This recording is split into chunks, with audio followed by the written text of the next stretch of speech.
If someone deliberately tries to run into you with a bike, how do you defend yourself? For a top-tier assassin, though, all it takes is a compass.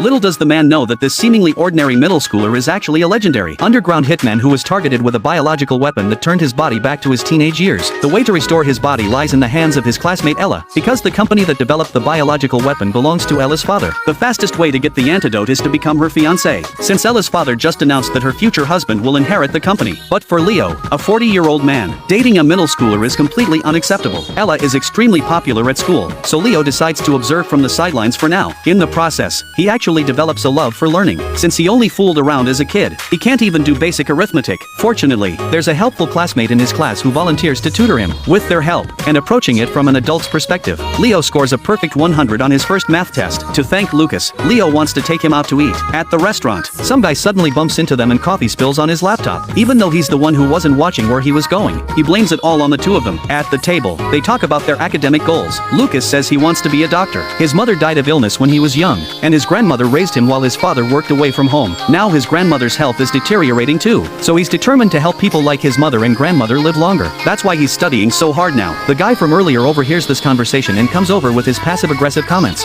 saying being a doctor has a terrible cost-benefit ratio. He specifically mocks Leo, saying anyone who needs tutoring for middle school material probably has something wrong with their brain. Lucas doesn't want to engage, but when the guy insults his friend, he's done staying silent. He fires back a few choice words right then and there. Other customers in the restaurant turn to look, and the guy, feeling humiliated under all those disgusted stares, slinks away. After the meal, the guy holds a grudge and plans to run into them with his bicycle. However, as a top assassin, Leo's instincts are razor sharp, which brings us back to the opening scene. Leo even tosses the guy his precious laptop back to him. Talk about adding insult to injury.